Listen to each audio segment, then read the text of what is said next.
Thank you very much, Honorable Speaker. Let me begin by saying, number one, I'm fully in support of this proposal, and I was the first one to sign it, actually. And also, number two, let the word go forth from here to the rest of the world that CDF will never die in Kenya. It will never die. We will keep amending the law, I've said it before, until such time that the courts will be happy with whatever we will have. That said, Honorable Speaker, I think there's a misconception that when MPs sit down with their constituents to select priority projects, that there's an infringement of the doctrine of separation of powers.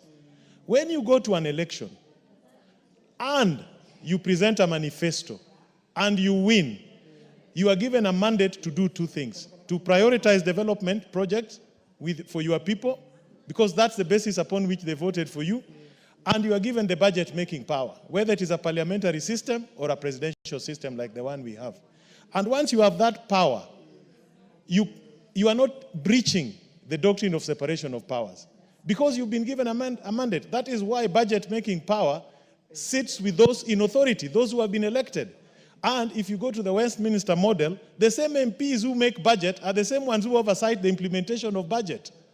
I completely don't understand this nuance the courts are saying, that MPs sitting down with their constituents, having been elected, are violating the doctrine of separation of powers. When you present your manifesto and you are elected, whether in a parliamentary system or a presidential system, you have the mandate to prioritize development, to make budgets, and to oversight the budget implementation.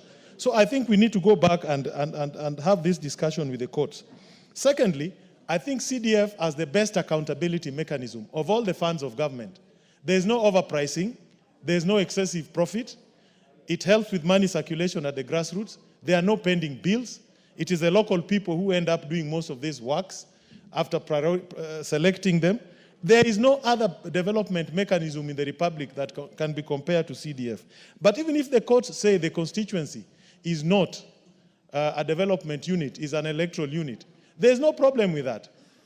Within those constituencies, there are sub-counties. So we just need to align the sub-counties within the boundaries of the constituencies. And whatever they want, we will confine it there and get it.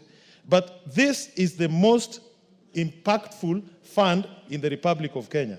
Finally, Honorable Speaker, let me wish everybody a Merry Christmas and start a book club in Parliament by inviting everybody to buy this book and spend the next 2 weeks reading it, Why Nations Fail, the origins of power, prosperity, and... The Honorable Lydia Ziggy, the MP for Taita Taveta. Asante sana Bwana Spika, hata mimi kunipatia fursa ili niweze kuchangia mada hii ambayo ni mada ya muhimu sana